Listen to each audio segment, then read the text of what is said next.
Hai, Assalamualaikum. Saya Cikgu Intan. Okey, saya Cikgu Sains tahun 2 kamu. Hari ini kita akan belajar mengenai kemahiran berkomunikasi.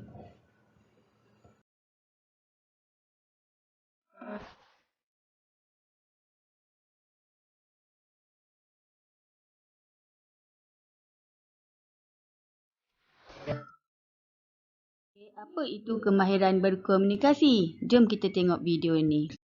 Selepas suatu eksperimen di dalam kelas, Lana berkongsi keputusan eksperimen dengan Sarah. Lana menggunakan kemahiran sains berkomunikasi. Berkomunikasi adalah proses menerima, menyebar dan berkongsi maklumat dan idea. Bercakap, mendengar dan menulis adalah cara-cara untuk memberi dan menerima maklumat atau idea. Merekodkan maklumat daripada penyiasatan dalam bentuk jadual, graf dan carta juga adalah cara-cara untuk berkomunikasi. Membuat lukisan sains dan melabel lukisan adalah satu cara lain untuk berkomunikasi. Akhir sekali, menulis laporan sains sama seperti apa yang Lana lakukan akan membolehkan orang lain mengulangi dan menyemak keputusan eksperimen tersebut. Okey, hari ini cikgu nak ajar kamu kemahiran berkomunikasi. Sebelum ni cikgu dah ajar kamu kemahiran memerhati, mengelas, mengukur dan menggunakan nombor. Okey, apa dia kemahiran berkomunikasi? Mari kita perhatikan jadual tugas kelas 2 Arif ini. Maklumat dalam jadual di atas boleh memberikan jawapan kepada soalan berikut. Nombor 1, soalan nombor 1. Siapakah yang ditugaskan untuk menyapu pada hari Rabu dan Khamis? Kita boleh lihat pada hari Rabu dan Khamis yang ditugaskan untuk menyapu adalah Hairun, Yana, Santi dan Syamim. Soalan nombor 2. Berapakah bilangan murid yang ditugaskan untuk menyusun meja dalam seminggu? Okey, murid yang ditugaskan menyusun meja dalam seminggu seramai 10 orang. Soalan nombor 3. Siapakah yang bertugas sebanyak 2 kali dalam seminggu? Berdasarkan jadual ini, kita boleh lihat murid yang ditugaskan bertugas sebanyak 2 kali dalam seminggu ia adalah Hairun. Hairun ditugaskan bertugas sebanyak 2 kali dalam seminggu. Jadi, kita boleh nampak soalan-soalan boleh dijawab berdasarkan kepada jadual. Maklumat yang cikgu nak sampaikan dapat disampaikan dalam bentuk jadual. Okey, maksudnya jadual ini adalah salah satu bentuk kemahiran komunikasi kerana mencatat dan membacakan maklumat adalah antara bentuk kemahiran berkomunikasi. Kemahiran komunikasi juga boleh dilakukan dalam bentuk gambar, carta, graf dan model. Ini contoh-contoh gambar, carta, graf dan model. Kalau awak faham, dia adalah maklumat yang awak nak sampaikan pada kawan awak, kita boleh sampaikan dalam bentuk lisan, maksudnya bercakap. Selain pada lisan, kita boleh sampaikan dalam bentuk lukisan, jadual, gambar, carta, graf dan model. Melalui kemahiran tu, kawan-kawan kamu boleh faham walaupun kamu tak beritahu, tak cakap secara lisan apa yang kamu nak. Apa pula kemahiran manipulatif? Mari kita tengok video ini. 4 orang pelajar berada di dalam makmal sains dan berkongsi pengalaman mereka di dalam kelas. Sarah berkata dia tidak boleh melupakan suatu aktiviti apabila perlu mengumpulkan siput babi untuk eksperimen mereka. Michael berkata dia menyukai sesi makmal sains. Dia suka menggunakan dan mengendalikan radas makmal yang berbeza dalam eksperimen. Lana berkata dia seperti Michael. Dia suka membersihkan semua radas selepas setiap eksperimen. Dia juga memastikan radas disimpan semula. Bagi Lynn, apa yang paling dia sukai tentang sains adalah melakar spesimen dan radas dengan betul. Kemahiran-kemahiran yang dikongsi oleh para pelajar tersebut dipanggil kemahiran manipulatif. Kemahiran manipulatif merujuk kepada kebolehan untuk menggunakan dan mengendalikan radas dan bahan makmal dengan betul apabila menjalankan penyiasatan saintifik.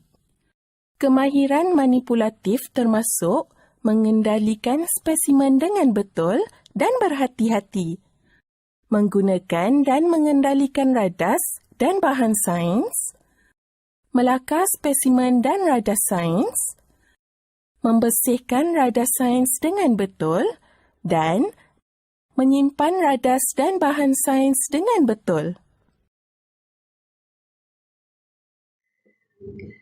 Okey, seterusnya cikgu akan masuk kepada kemahiran manipulatif. Okey, apakah pula kemahiran manipulatif? Kemahiran manipulatif ialah kemahiran menggunakan dan mengendalikan peralatan dan bahan sains dengan betul ketika menjalankan penyiasatan sains. Mari tengok buku teks kamu. Nombor 1. Mari kita perhatikan kemahiran manipulatif yang diamalkan di dalam bilik sains. Menggunakan dan mengendalikan peralatan dan bahan sains dengan betul dan cermat. Nampak? Murid menuang cecair dengan cara yang betul dan cermat. Tak boleh menuang cecair secara suka-suka sehingga cecair itu boleh tertumpah dan membahayakan. Okey, kedua, mengendalikan spesimen dengan betul dan cermat. Mengendalikan spesimen hidup iaitu siput kebun. Okey, tengok dalam contoh. Murid ni nak buat eksperimen menggunakan siput ataupun spesimen hidup.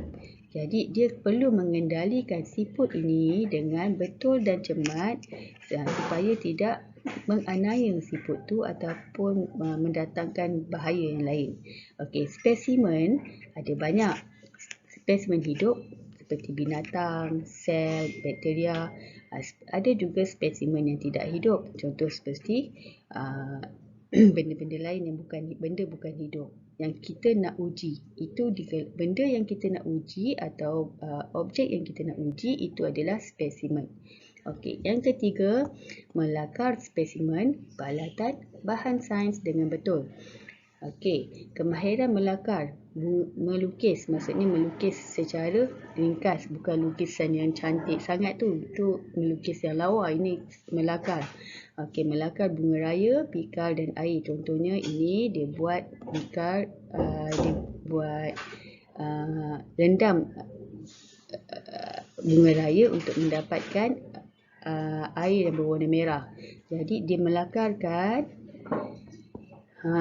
dengan cantik dengan betul di dalam kertas. Melakar spesimen dan peralatan dengan betul. Itu kemahiran manipulatif. Yang keempat, membersihkan peralatan sains dengan cara yang betul.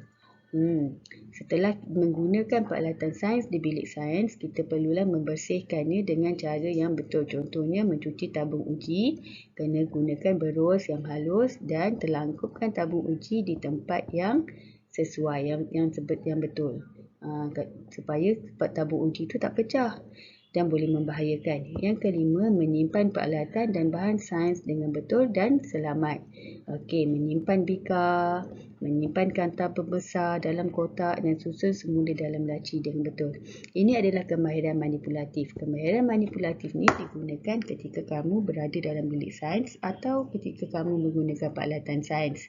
Ingat ya, kemahiran manipulatif ialah mengendalikan peralatan dengan betul, dengan cermat, mengendalikan spesimen dengan betul dan cermat. Spesimen itu adalah benda yang diuji dalam eksperimen kamu. Melakar spesimen dengan betul, membersihkan dan menyimpan peralatan dengan betul dan selamat. Maksudnya selepas guna jangan biarkan bersepah-sepah ataupun tak basuh dan biarkan kotor-kotor macam tu. Okey, jadi tadi kita dah tengok video dan dah belajar mengenai kemahiran berkomunikasi dan kemahiran manipulatif. Okey, jadi sebelum kita masuk ke bab baru, saya nak buat sedikit revision untuk apa yang kamu dah belajar dalam kemahiran saintifik tahun 2. Okey, Sebelum ni kita dah belajar kemahiran memerhati. Kita memerhati menggunakan 5 deria kita ini. Deria penglihatan, pendengaran, bau, rasa dan sentuhan. Deria ini kita menggunakan deria kita ini dengan menggunakan organ-organ di badan kita seperti mata, hidung, kulit, lidah dan telinga. Kesemua deria ini digunakan untuk memerhati. Kemahiran berkomunikasi pula adalah melalui lisan atau lakaran, model seperti graf, jadual dan lain-lain. Seterusnya kemahiran manipulatif. Kemahiran manipulatif adalah kemahiran di dalam makmal sains. Langkah-langkah kemahiran manipulatif ini perlu dilakukan sekiranya kita menjalankan eksperimen. Kita perlu mengendalikan dengan betul, mengendalikan spesimen, melakar spesimen dengan tepat dan betul, membersihkan peralatan sains dan juga menyimpan peralatan sains dengan betul dan selamat. Seterusnya kita buat latihan untuk apa yang telah kita pelajari sebentar tadi. Padankan gambar dengan kemahiran proses sains yang betul. Lihat gambar A. Apa yang murid lelaki itu sedang lakukan? Mereka sedang mengukur dan menggunakan nombor sebab mereka ada menggunakan alatan untuk mengukur seperti pembaris dan pita ukur. B. Apa yang murid ini sedang lakukan? Murid ini sedang mengelas bikar dan tabung uji untuk disimpan di tempat yang betul. Jadi dia sedang mengelas, kemahiran mengelas. C. Apa yang sedang murid ini lakukan? Betul, murid ini sedang melakukan kemahiran proses sains berkomunikasi. Dia sedang melukis graf untuk menyampaikan maklumat. D. Apa yang murid ini sedang lakukan pula? Bagus, murid ini sedang memerhati ais di dalam cawan dengan menggunakan mata. Derianya melihat dengan menggunakan mata. Seterusnya. Lengkapkan jadual. Ini adalah kemahiran berkomunikasi. Kamu hendak menyampaikan maklumat dalam bentuk jadual. Tengok reban ayam Nisa. Ada berapa ekor anak ayam di reban ayam Nisa? Ada berapa ekor anak ayam di reban ayam Kanang? Begitu juga di reban ayam Kugan dan juga Meling. Lengkapkan jadual di bawah, warnakan anak ayam mengikut bilangan yang terdapat dalam gambar di atas. Jadi, contohnya kamu pergi ke reban ayam Nisa dan kamu lihat ada 1, 2, 3, 4, 5, 6, 7, 8, 9, 10. Ada 10 ekor anak ayam. Warnakan 10 ekor anak ayam tersebut. 1, 2, 3, 4, 5, 6, 7, 8, 9, 10. Reban ayam Nisa. Maka jadual ini adalah cara kamu menyampaikan maklumat atau berkomunikasi kepada rakan dengan memberitahu bilangan anak ayam yang terdapat di setiap reban. Nanti kamu siapkan ya. Untuk lembaran dan latihan yang kedua, kita akan menjawab soalan kemahiran manipulatif. Nomborkan urutan bagi langkah penyiasatan yang betul.